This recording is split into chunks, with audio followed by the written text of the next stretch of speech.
Expectations are really a double-edged sword. They are a barometer to which we or others set the standards for how we should be doing as a person. However, the better you do, the greater the expectations upon you ultimately are. Do badly, and people will expect less from you next time. It's a cruel mistress. So, imagine you're in a band which took over the world, had more number ones than you can shake a stick at, and pretty much defined most of pop culture during the 60s. Yeah, you're going to have some certain amount of expectations when you go solo. Those expectations were not met by McCartney 1, kind of understandably so. Those expectations were not met with Ram, less understandably so. Obviously, you all know my opinions on that. Then you come to Wildlife and Red Rose Speedway, and suddenly you're starting to see album sales wane. The media are slowly but surely turning against you. Your tours are a little shambolic. Then, as we will get into later, 2/5 of your band just gets up and leaves. And after all that, to top it off, you look over your shoulder and you see your buddies Lennon and Harrison absolutely killing it with their early 70s output.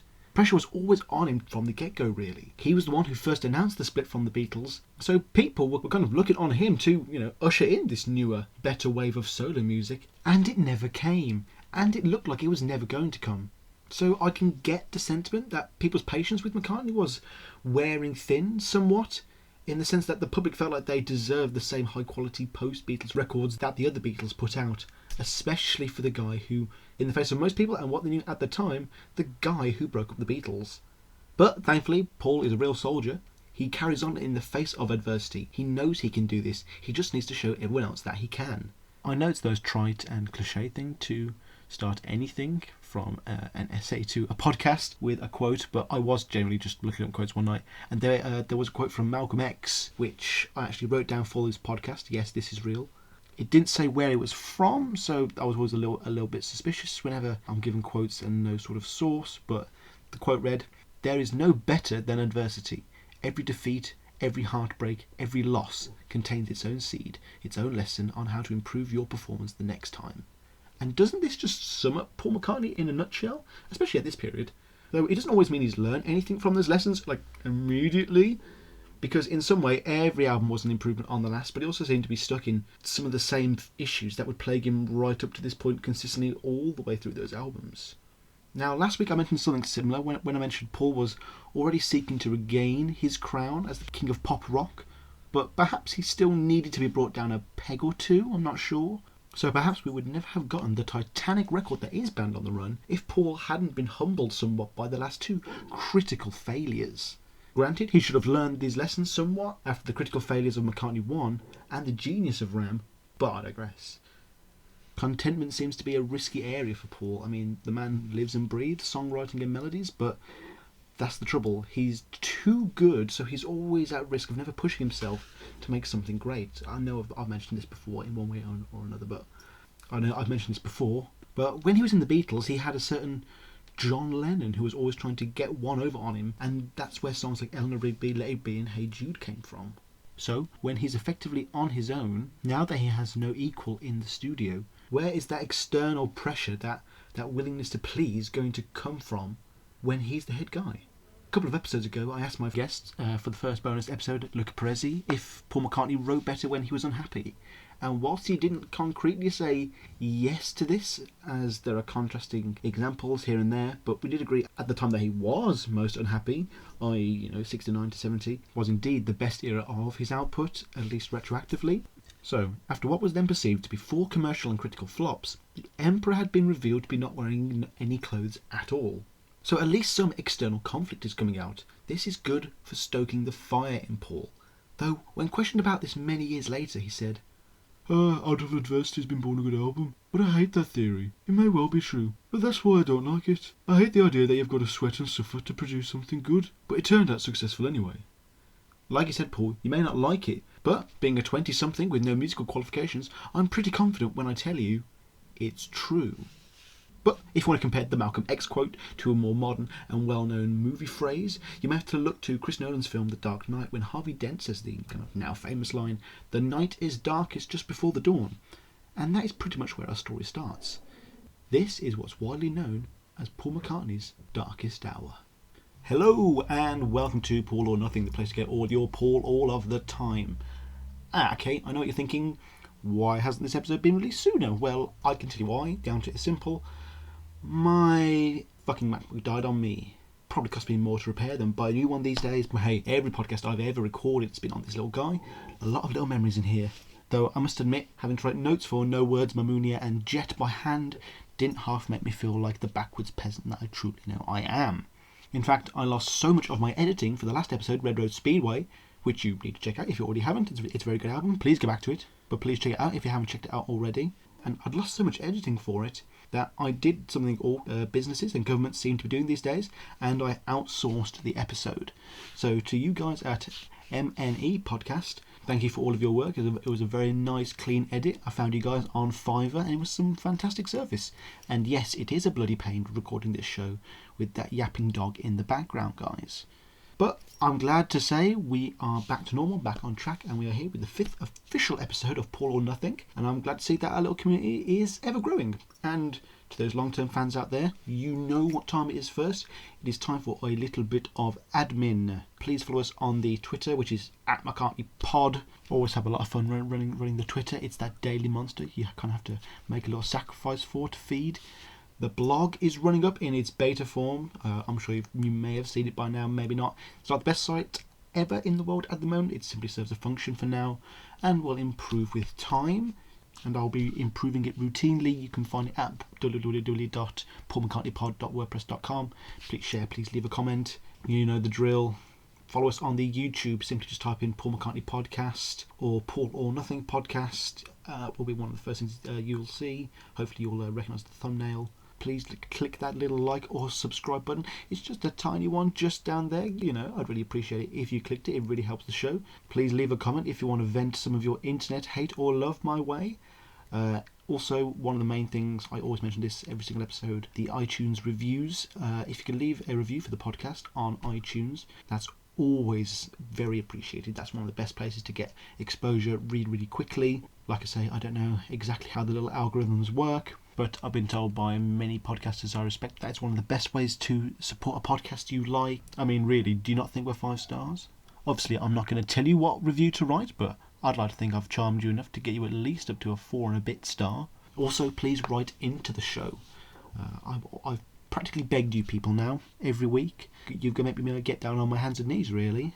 I was crying, I was sobbing into the microphone. And I was at work about 1 week ago and I felt a little phone vibration in the pocket, checked my Gmail and bam. Yes, it's true, we've had our first piece of real correspondence into the show from a lovely chap named Robert Stevenson. No, not Robert Louis Stevenson, mind you. And we're going to read it out now. This is what I want to do at the start of every episode. People, one of my favourite things from my last podcast was reading the fan mail. I mean, if I ever want a little ego trip, that's one of my favourite things to do, just to go back through the emails and read the fantastic things people said about that show. And today's email from Robert Stevenson is going to be the first of what I'm sure many people are going to do to relive that experience for this podcast. And we're going to read out his email now. It says, "Greetings from Montreal, Canada. I'm just emailing to say that I'm really enjoying your Paul or Nothing podcast thus far. Thank you, Robert.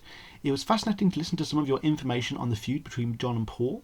Now, I know some people dislike hearing about it, but I find Paul and John's relationship incredibly interesting, especially in the 70s. I hope you continue to tell that story, as I think John plays an important role throughout Paul's career.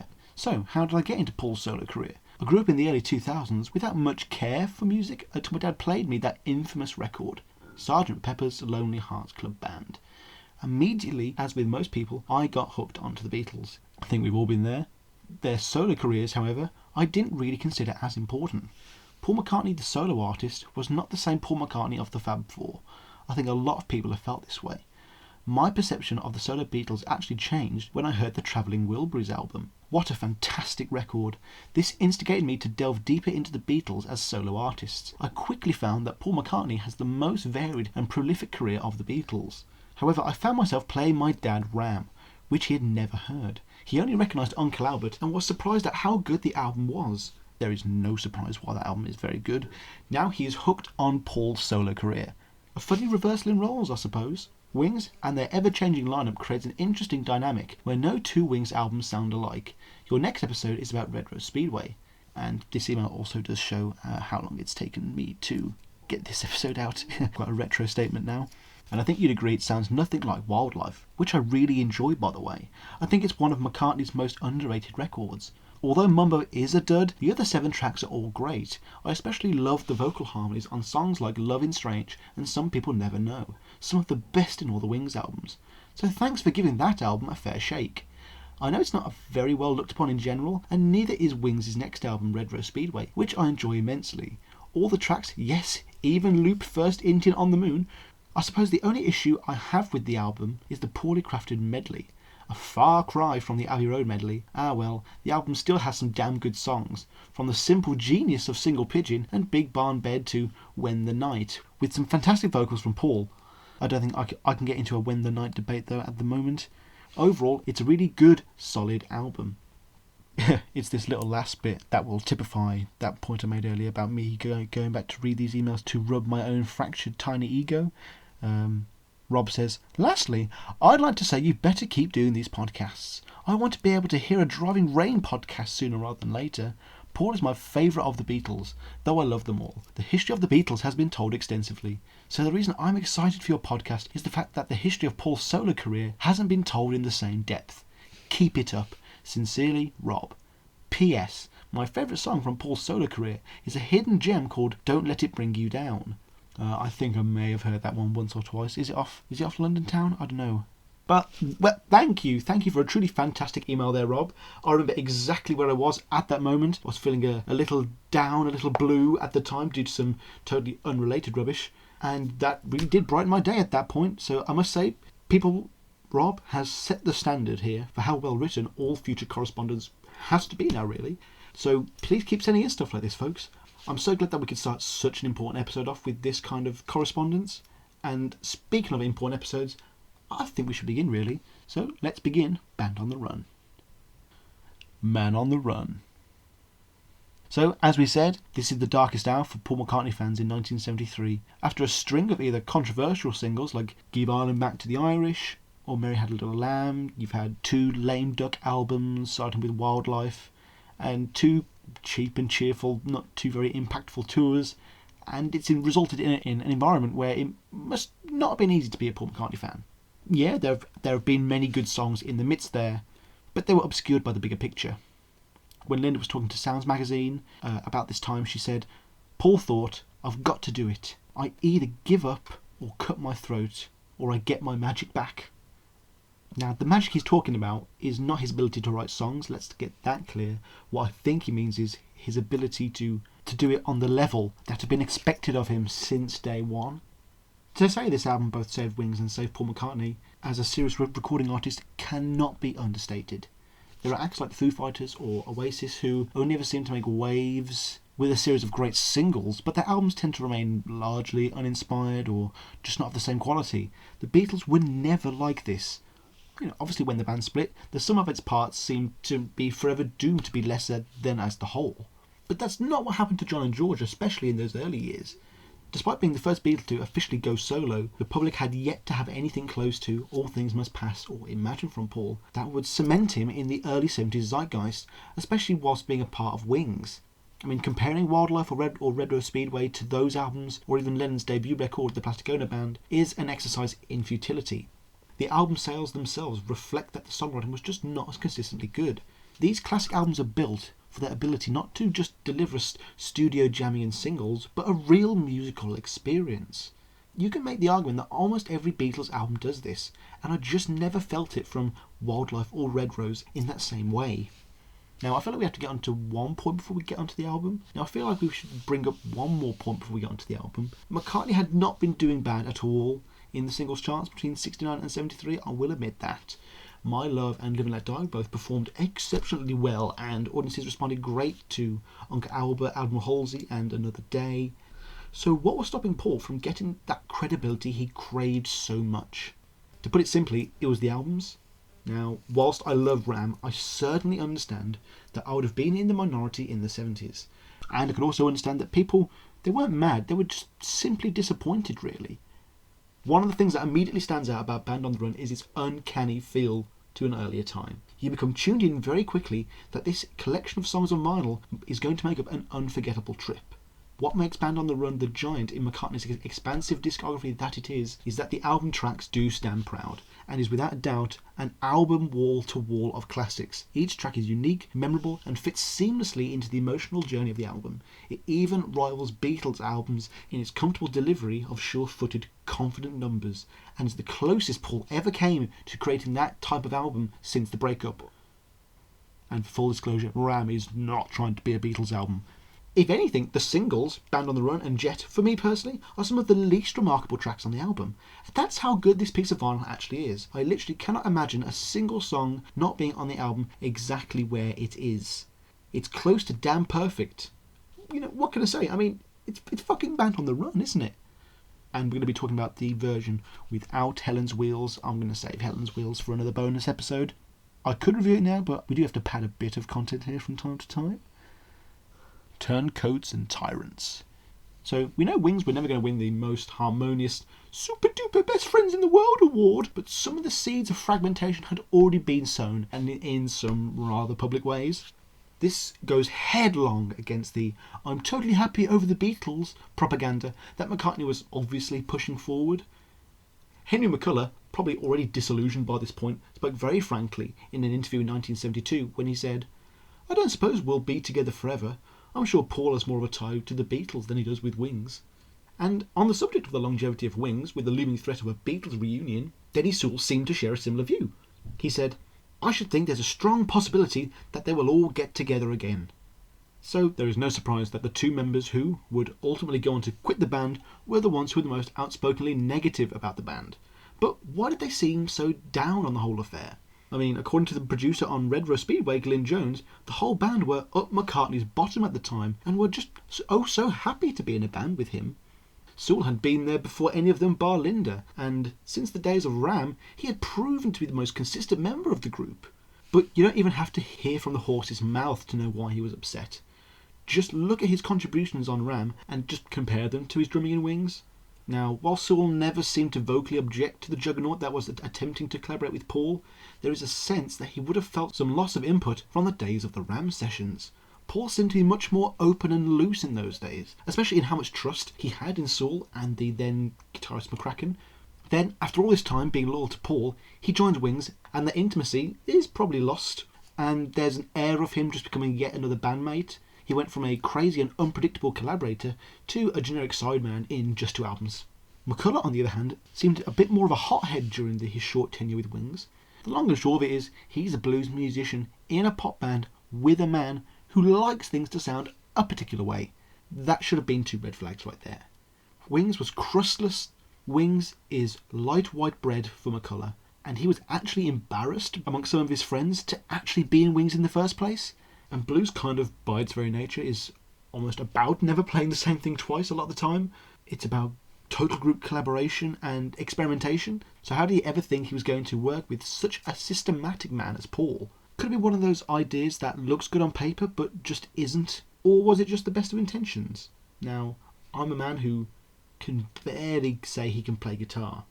I would kill to have Paul tell me what to play. However, Henry could play guitar, and having Macca consistently telling him, no, you need to play it this way, was a source of endless irritation for him. He said, "I felt Paul should have shared more with the rest of the band. He shared it, but he didn't share it, if you know what I mean. It wasn't real sharing, and he was too afraid on relying on other people to do anything about it." Now, there's some evidence that McCullough was always doomed to leave the band. He was an outsider, after all, both in terms of social circles and genres. Denny Laine had brought in this scruffy blues guitarist in to support this band, and he never really seemed to gel with it as a unit. To me, he's always kind of stuck out like a sore thumb in all the promotional material, and it's well documented he was never happy with either the recording process or the poppy output of Wings. And I found this quote in Gary McGee's Band on the Run, A History of Paul McCartney with Wings. He says, "Nick Lowe, who played with Brindley Schwartz, the group that was once the opening act for Wings, recalled that McCullough was at times rude to Linda in public. Another strike against McCullough was when Wings were filming the promotional film for My Love. He vomited on stage as the cameras were rolling, much to the horror of the ever-professional McCartney. It seemed like McCullough's days were numbered." Forgetting vomit and creative differences for a moment, the first hints of an intimate revolt began with an issue that plagues almost all human relationships, no matter how close. and that is the vice of money. It's just a shame, really, because the coup d'etat of the Beatles was its slew of financial cock-ups that split them up. So you would have thought that Paul would have made sure a similar issue would not have happened again. Apparently not. According to most sources, Paul, the writer and owner of the rights to all the songs, was living a life that the rest of his bandmates could only dream of. Lamborghinis, a Rolls Royce, a growing art collection, several homes, and extravagant jewellery for Linda. So, what did he kick back to his band? Well, Lane, Sewell and McCullough were all being paid a paltry £70 a week, which works out at around £700 a week on most online inflation calculators. Now, whilst this may seem petty, all of these musicians were all worth far more than that. Especially if you're in Wings, there's cash going around this machine. They thought eventually they would get their cut of the royalties, and according to Sewell, that just never happened. He explains, I was really pushing for an agreement. We were all working on a handshake. We had no contracts or anything like that in those days. I don't think we could even have one that was legal because of the Apple receivership and the court case that was going on at the moment. So I was there at the best and the worst time, if you will. Imagine how Sewell feels at this point. He has had to leave his home country, move his partner across the Atlantic Ocean to live in England, and now he isn't even earning enough to earn a car without taking out a bank loan. Yes, that actually happened. The fact that Paul never paid his band members properly, at least from their perspective, is the real smoking gun in terms of how he may have viewed them. In the Beatles, it was a four-way split, but here it comes across far as more Paul is the draw, he writes the songs, so he takes the lion's share. Did Paul McCartney feel as if his bandmates / backing musicians simply had the esteemed privilege to work with the Beatle, and that factor was taken into account in regards to their pay? Maybe he reasoned that when they as band members actually started to, as he would perceive, to begin pulling their weight in the songwriting department, that they would be allowed to earn more. If this were the case, this would explain the band's frustrations with not being able to get their own sound or songs onto the vinyl. McCullough, Lane and Linda all had songs rejected from the last album, remember? Or maybe, just maybe, that Wings, with its middling album sales and presumably massive overhead with recording sessions and production, was an entity that was not making as much moolah as they would have just wanted in general. Henry McCullough went on to say, money was certainly part of the problem. It's all very well getting into a bloody Learjet and flying off to Lagos, but at the end of the day, when you come home, you still have to eat. So by this point in the story, the situation is anything but perfect, and Paul has already decided to start work on the next album. He's called in his valiant bandmates of the Round Table to meet him in a barn just over the hill from Paul and Linda's Scottish cottage, where the local cows would always be attracted to the music they made. Now, this music isn't exactly band music. As Lenny Kaye pointed out in an issue of Rolling Stone in the last episode, the sound was very much one that was solely and wholly McCartney, and an already irritable McCullough, just as George Harrison before him had to put up with, was fed up of Paul telling him how a certain part was supposed to be played. It went down something like this. McCartney said, "Look, don't tell me it can't be played." McCullough replies, "It's impossible, you're wrong." Paul says, "Look, okay, give me the guitar and I'll show you." It was at that point Henry stood up in a quiet fury and he left the farm. He later rang Paul to tell him that he'd quit the band, citing a lack of being able to grow and express himself musically. Paul described the events as thus: Henry was asked to play a certain lick on one of Denny Lane's songs and he refused. Next morning he phoned up and said he wanted to quit. Henry left over what they call musical differences, and it was actually that. We were rehearsing and asked him to play a certain bit. He loathed to play it and kind of made an excuse about that it couldn't be played. I, being a bit of a guitarist myself, knew it could be played, and rather than let it pass, I confronted him with it. And we had a bit of a confrontation. I left rehearsals a bit choked, and then he rang up to say he was leaving. I thought, fair enough. So it was exactly the stereotyped musical differences. So Henry McCullough was now out of the band. He must have been pretty upset by all of the opportunities that he was going to miss now, right? He said, I never thought about it twice. We were supposed to go off to Lagos, and about a week before, I walked out. I regret that, the way I did it, because it was probably the most unprofessional thing I've done in my life. That created a ripple, though, and Denny walked out too. It just wasn't going to work out for the rest of us in Wings, unless of course you had an apron on, if you know what I mean. And yes, Denny Sewell did leave, though not right with Henry. In fact, Sewell somewhat defended Paul in that exchange, as he explains. It's not a matter of being told by Paul what to play, it's just Paul's personality. If you don't come up with something, then he'll suggest something, and he can be a bit overpowering like that. At the same time, if Henry had been a bit more enthusiastic, then maybe it would have been different. What made this period even more awkward for Sewell was that when he was preparing to fly off to Lagos, the other Denny's wife, Jojo, was about to go into labour, and he perceived the events as Paul McCartney being totally unsupportive and would rather swan off on horseback rather than being there for the birth. The validity of these claims are hard to come by, as Denny Laine doesn't even seem to remember this being an issue, but some people would obviously redact any comment to keep the Wings royalty money coming in, hint hint. Sewell was feeling a bit deflated with the loss of Henry, so he rang Paul and asked him whether they could delay the trip and break in a new guitar player, teach him Henry's parts and allow them to continue playing albums live without having to change the music. Paul was not going to budge, however, citing that EMI had already booked the space and that they were going to do the album like Ram, on the fly. All this and the lack of yet another official contract that would hopefully incur royalties. Denny Sewell decided that he had had enough and finally said, "That's it," and he quit. He mentions, "It's one of the few regrets that I have in my life, that I didn't sit Paul down and say, hey, we got to talk about this. Today, we're still great friends. We love each other. We talk all the time. I wish him the best. But it's one of those moments that I wish I would have handled it differently. I never made music with anybody like Paul, and I had a very, very special thing." In an article for the Guardian newspaper, Paul offered a seemingly blind and ill-informed reason for the band breakup when he says, "No, it wasn't that. I think everyone was blissfully happy until they were asked to go to Darkest Africa. It was like, we'll come back to rehearsal next Monday. But Africa? Are you kidding? And looking back, it's a valid question." Now, this statement to me is just another part of the Macca propaganda machine, where he kind of shifts the blame and whitewashes the past to favour his own view of events, e.g. the events that don't make him look like a total bellend. If anyone actually found any footage or written evidence of McCartney admitting that he drove Sewell or McCullen away, I would be very surprised. One of the worst aspects of this whole debacle is Paul, in an almost Stalinist line of inquiry, has pretty much excised McCullough and Sewell from his life at that point. Denny Laine noticed that after McCullough left, he was not mentioned at all during any of the subsequent rehearsal sessions. And then once Sewell had quit the band, he was not mentioned during any of the recording of Band on the Run either. This kind of spitefulness is very unbefitting of such a titan of pop. And this is a peek into the psyche of Paul. Clearly, he's either sick of mourning over lost band members in previous bands, especially ones who do not mean close to what John Lennon means to Paul, or he really just did see these guys as his quote-unquote employees, and he just sees them as fucking him over.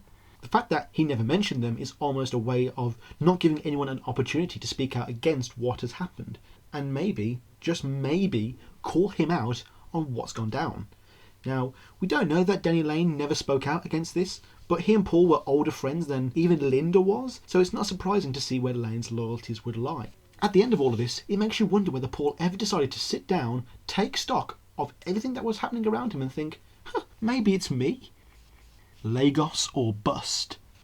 The story goes that after a rather stagnant and stifling recording session for Rose Speedway, Paul wanted to record the songs somewhere where they could be inspired by a different setting or culture. Paul knew that EMI would have some studios as far-flung as Brazil and China, so he had a lot of choices about what kind of environment the next album would be recorded in. Apparently, one of the major reasons for the shift abroad may have also been a financially incentivised one, as there would be certain tax loopholes and exemptions when you record abroad. He eventually settled on Lagos in Nigeria, where he whimsically imagined himself lying on the beach all day long, doing nothing and recording at night. However, what he didn't expect were the lepers on the street, massive poverty, and the ever-present military dictatorship.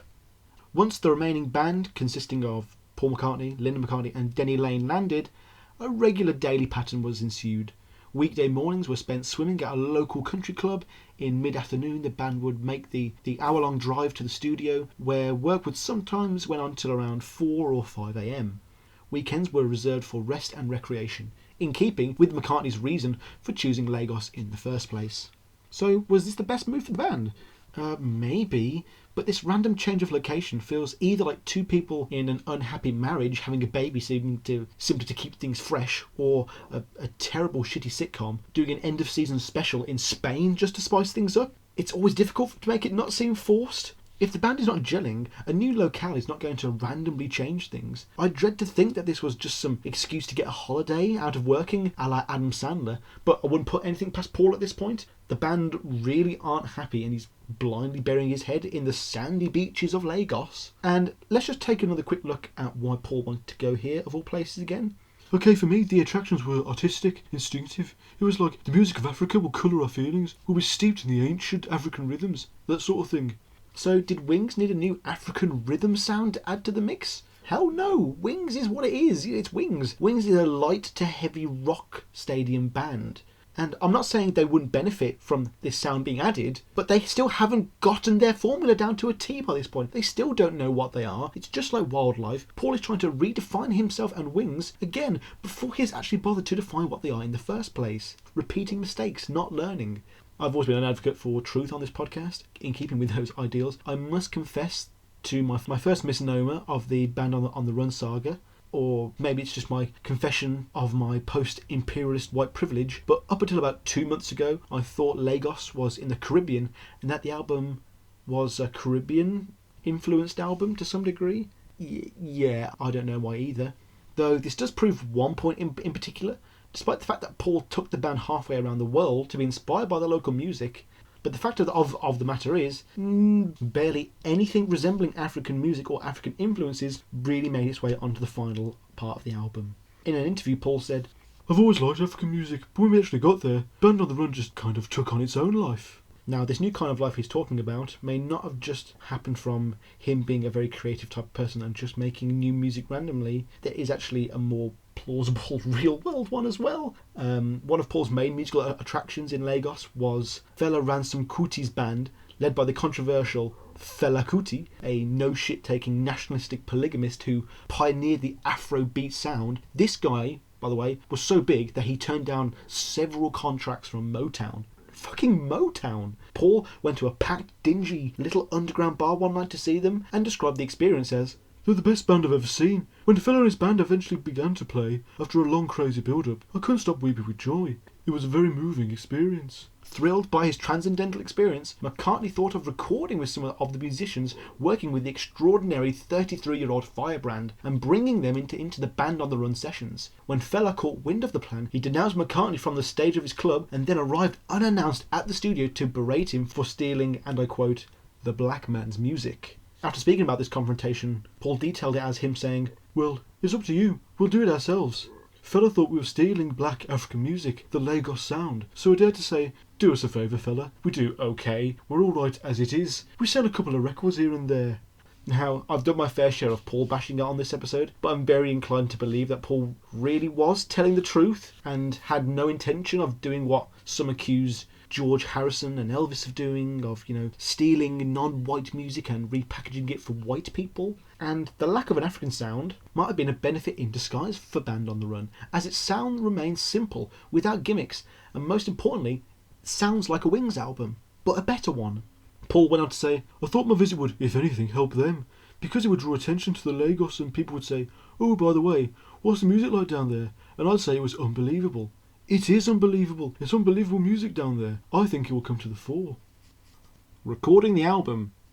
One of the crazier things about the turnaround of Band on the Run is that, due to the excessive production issues and overall fuckery with the last album, Rose Speedway, meant that Band on the Run only came out 219 days after Red Rose. That means McCartney released what was considered a flop, a delightful flop, but a flop, to which some call his nadir, this dark point of no return, and then came out in a complete eucatastrophe, the definitive Wings album.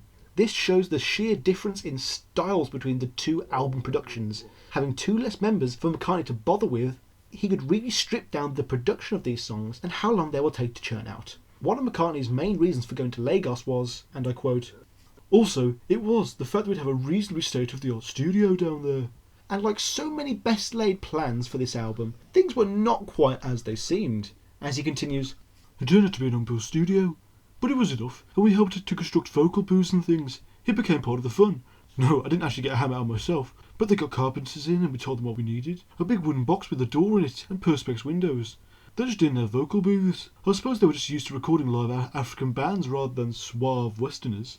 The studio in Lagos was decidedly ramshackle. Microphones were discovered tucked away in a cupboard, the control desk was faulty, and acoustic baffles used for sound separation were nowhere to be found. Heroically, however, engineer Jeff Emmerich pulled together the equipment necessary to press on. For me, all this results in the closest mindset and ethic of the Ram sessions, just like Paul said, and it's the closest Paul ever got to it with Wings. It has a certain handmade, homemade, rough and ready, yet decidedly polished piece of work. The sessions themselves can seem to be as a very mixed bag of ethos. On one hand, the original point of the trip was to get away from it all, of which I'm sure Paul would have been very passionate about maintaining. But on the other hand, you have the idea that Paul, and most probably Denny and Linda, wanted to be on form in the studio and make sure they delivered a proper good album, despite the band split and despite the harsh criticism. It's a work hard, play hard kind of vibe. Yes, we are here to get away, but we have come to come away with something good. It may very well have been a jolly final hurrah for the band if the album tanked, but the results stand the test of time, and the environment created something during these sessions that obviously works, as we have the songs to show for it. Paul admits to what inspired his motivations in this point, where he explains, "I was bloody annoyed. I suppose I could have said, oh, alright, we won't go. But it was more like, screw you, I'll make an album you will want to have been on. I still know the guys now. Actually, I talked to Denny Lane today, and they both regret not going." I mean, we have the obstacle of the primitive studio that came with the heat and the sweat. In the middle of this, he has this literal burning desire to make an album out of what most people could call a vengeful spite. Whether it's healthy or not may have given him the raw emotional matter, the building blocks of his truly impactful songs, to now make something truly great. Something has him riled up and he is no longer on autopilot, as it were. You will always have the furnace in his songs, which is writing about Linda undoubtedly, but that desire to escape, the desire to regain credibility, the desire to make others feel at a loss for not being in your band, or the desire to be truly happy, all of these combined are what catapults McCartney out of his generic, whimsical songwriting back into the seat to the most relevant pop writers of the 70s.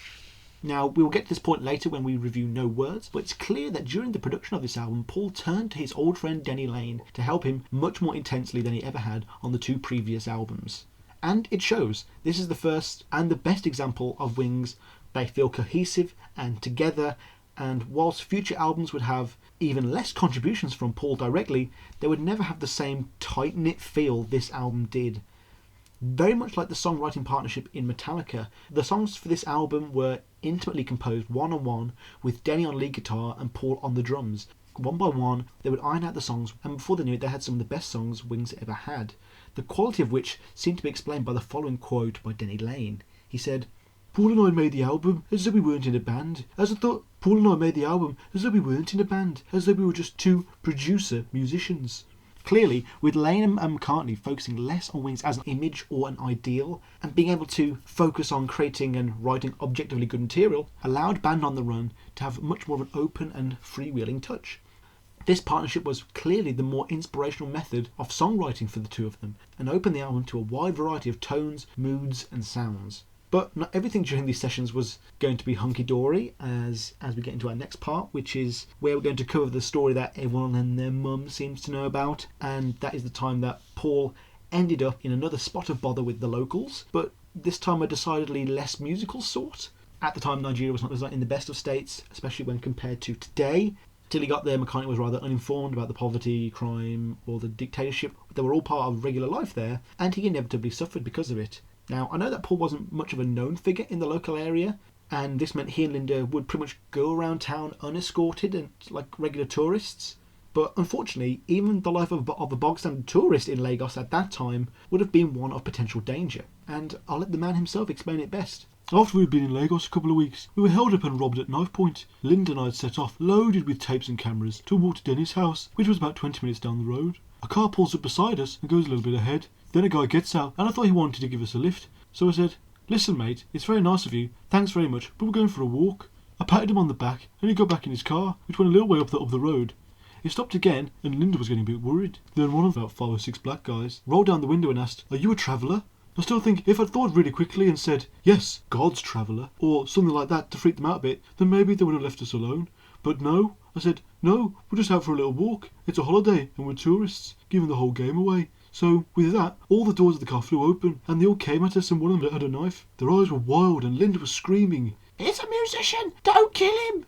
You know, all the unreasonable stuff you shout in situations like that. So I'm saying, what do you want, money? And they said, yeah, money. And I handed some over. Shaking, we walked home, and we were just sitting having a cup of coffee and trying to recover our nerves. And there was a power cut. We thought they'd come back and they'd cut the power cables. We had a lot of trouble sleeping that night and got back to the studio next day to be told, you're lucky to be alive. If you'd been black, they'd have killed you. But as you're white, they won't recognise them. I wanted to call the police, but everyone said they would do no good there at all. With that, we had to carry on and make the record, adding to the pressure. The fact that when that crew pulled up on him and didn't know he was a celebrity probably ended up saving his neck, really. And Paul did in fact have to keep carrying on making the record. One of the most precious things that was stolen from them that day were the original demo recordings and sessions for the entire set list for Band on the Run. Oh shit. Luckily, they still had the lyric sheets so that they could quite quickly put the tracks back together with relative ease. But still, it must have been a real pressure to have to almost start from scratch. But who knows what subtle or substantial ways the original album recordings may have differed from the ones that we have here today. Perhaps a second chance at ironing out some of the kinks and on a fresh perspective is what allowed Paul and Denny to craft such deft and confident tracks, though the original recordings for those demos have never been recovered since. What should also be noticed is that I've already told a very similar story involving Tom Waits on Down in the Hole, whereby his original demo recordings for his own album Alice were also stolen from him from the back of his car whilst he was shot for a stuffed python in an antique oddity bazaar. Then, after this monumental inconvenience, things only seemed to be getting worse for McCartney. He may have remained unscathed from his would-be attackers, but his own health and the conditions in which he was recording at this crucial period may not have been as tip-top as he first thought. During a very hot and very intense session, Paul ended up collapsing onto the floor after seemingly going faint. Former Beatles affiliate and sound engineer Geoff Emerick had this to say on the matter. Within seconds, Paul turned white as a sheet, explaining to us in a croaking voice that he couldn't catch his breath. We decided to take him outside for some fresh air, but once he was exposed to the blazing heat, he felt even worse and began keeling over. Finally, fainting dead away at our feet, Linda began screaming hysterically. She was convinced he was having a heart attack. The official diagnosis was that he suffered a bronchial spasm brought on by too much smoking. Smoking what? I don't know. Paul went on to describe these events from his own point of view. It seemed stuffy in the studio, so I went outside for a breath of fresh air. If anything, the air was more foul outside than in. It was then that I began to feel really terrible and a pain across the right side of my chest, and I collapsed. I could not breathe, and so I collapsed and fainted. Linda thought I'd died. The doctor seemed to treat it pretty lightly and said it could be bronchial because I'd been smoking too much. But this was me in hell. I stayed in bed for a few days, thinking I was dying. It was one of the most frightening periods of my life. The climate, the tensions of making the record, which had just got to succeed, and being in this totally uncivilized part of the world, just finally got to me. Now, I know all of these stories fall rather flat, just like any prequels may do, as we know that Paul has to make it out okay, as we know he goes on to make the album, but just like Pepper or Let It Be or All Things Must Pass or Double Fantasy, it's just so crazy that all of these seminal albums that seem to permeate through the pop culture sphere of influence all have these equally iconic and interesting stories surrounding their creation. And obviously Band on the Run is no exception here. But is it just that a lot of the famous albums have incredible stories around them? Or is it just that all albums have a few interesting tales during their production and we only hear about these events because the albums themselves are famous? Winging It. Is this a concept album? The emotional resonance of Band on the Run is undoubtedly one of escape. The seeds of this feeling can be traced back right to the start of the story, with Paul wishing to be free of Apple and to be free of the Beatles. Whether it's Paul escaping London to live at the Mull of Kintyre, or absconding from the UK for the Wings Over Europe tour, Paul has been no stranger to simply just wanting to find some spiritual and artistic contentment. I think this cute little quote typifies this feeling from Paul. I think most bands on tour are on the run. Now, the whole idea of a concept album is a risky one. First, it just cannot escape the fact that it sounds like a rather pretentious endeavour rather than just delivering good music to the audience, as you risk damaging or altering the quality of your music by keeping faithful to the concept. Though when it works, it really works. Albums like Jeff Wayne's The War of the Worlds, Green Day's American Idiot or Tom Waits' Rain Dogs all contain a clear narrative thread that elevates the surrounding music by giving it a deeper overall meaning. So there is and was a whole lot of talk about Band on the Run being a concept album, and I think this term is misappropriated much in the same way it is for Sgt. Pepper's Lonely Hearts Club Band, another McCartney creation. Pepper, whilst regarded as the first true concept album, never really stuck to the concept all too religiously in the first place. What's worth pointing out here though is that this is precisely the success of Sgt. Pepper. The fact that it doesn't stick too rigidly to its concept meant it could almost have its cake and eat it, by flirting between good songs and a true concept and creating something wholly unique by the end of it. And I think the same can be said for Band on the Run. We will go into this in more detail when we cover all the songs, where there will be certain threads and narrative themes throughout. But there does seem to be a thread in this episode where I'm going to talk about something and Paul's going to completely shoot me down because, well, I'll just show you, as Paul puts it. It's a collection of songs, and the basic idea about Band on the Run is a kind of prison break. At the beginning of the album, the guy's stuck inside 4 walls and breaks out. There is a thread, but not a concept. The album cover. We all know by now the iconic album covers are iconic because the albums themselves are iconic. If Sgt. Pepper had been rubbish, no one would have cared. The same goes for this album. As far as album covers goes, this one works well with the album's concepts of freedom and escape and turns it into a dynamic image. Essentially, the cover is all these famous artists and celebrities and actors with the band, and it is the band at that time, just the 3 of them, same on London Town, Denny, Linda and Paul, along with chat show host and iconic journalist Michael Parkinson, the actors Kenny Lynch, James Coburn and the late great Christopher Lee. You've got Clement Freud, who according to Wikipedia was a politician, columnist and raconteur. And finally, John Cota, a boxer who later became world light heavyweight champion. They make up a right motley crew of people from all walks of life who you could semi-believe or imagine actually breaking out of prison together.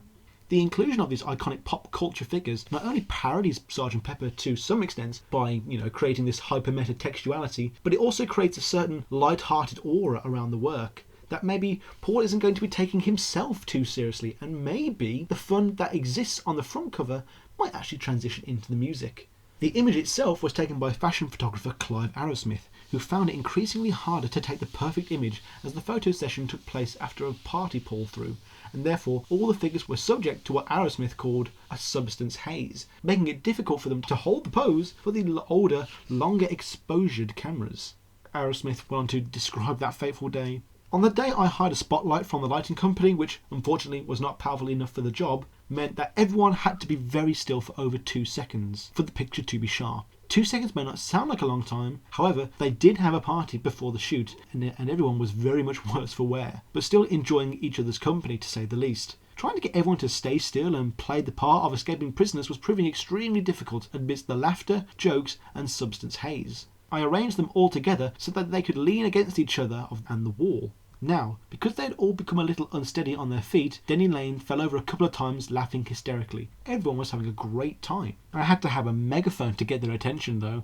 I had even positioned myself up on the top of a ladder next to the spotlight and barked instructions persistently, which for the most part everyone ignored, until I finally snapped and screamed, "Stay still!" The now iconic yellow glow of the photo was achieved by using a film stock more suited for daytime shooting rather than night, which gives the whole thing a golden, classical, almost gold noir feel.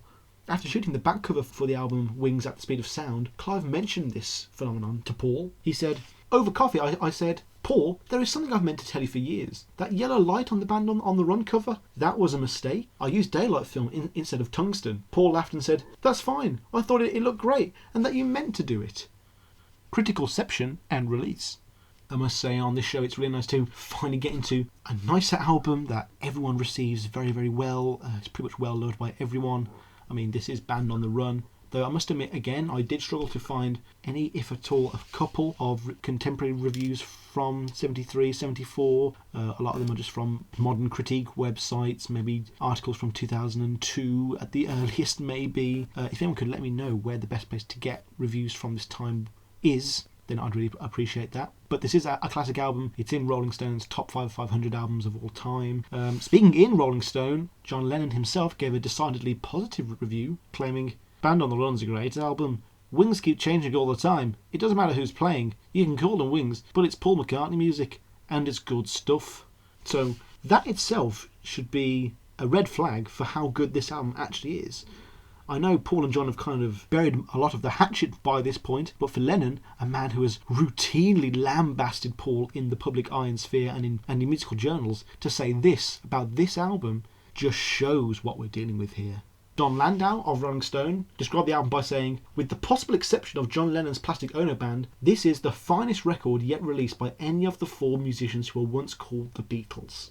Melody Maker wrote, the feeling expressed throughout the album is one of a happy, almost exulant freedom, in which the music is open, unpressured and eminently satisfying.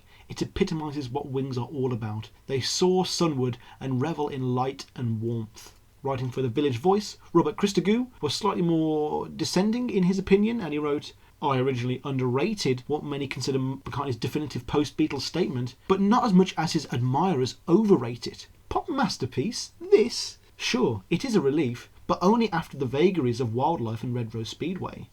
What's interesting about this supposedly smash hit album is that it wasn't exactly an instant smash at all. The album debuted pretty unimpressively, probably due to the reception of the last two Wings records. It is known as one of the first albums to ever have a proper committee-based sales strategy. First we had the release of Helen's Wheels, which was used as a kind of teaser for the album, in a rather similar move to Penny Lane and Strawberry Fields did, kind of retroactively, when they did that for Pepper. Like those songs, it was a song that didn't appear on the final album, but Paul conceded to it being optioned for being a single, much to the advice of the managers at Capitol, who wanted to push two further singles after that. And the next single would be the big one. When Jet came out, things really started to change. The song went triple platinum and was a massive breakout hit, and could really be argued that it actually saved McCartney's whole career by this point. Then the title track was released to Admirable, but a decidedly lesser success, but it still allowed the album to sustain continual sales throughout 1974, to the extent that Band on the Run remained in the top 10 from the 26th of January through to the 23rd of November in 1974. During that time, its chart performance similarly reflected the popularity of those two singles, with the album spending 3 weeks at number 2 in April and 6 weeks at number 1 throughout August and the first week of September. The release for Wings after two flops would go on to be the best-selling album in the UK in the entirety of the 1970s, and was the second highest-selling album in the UK in 1974. It sold over 6 million copies in America alone. What a turnaround, eh? So, with expectations like that, let's get into the songs, shall we?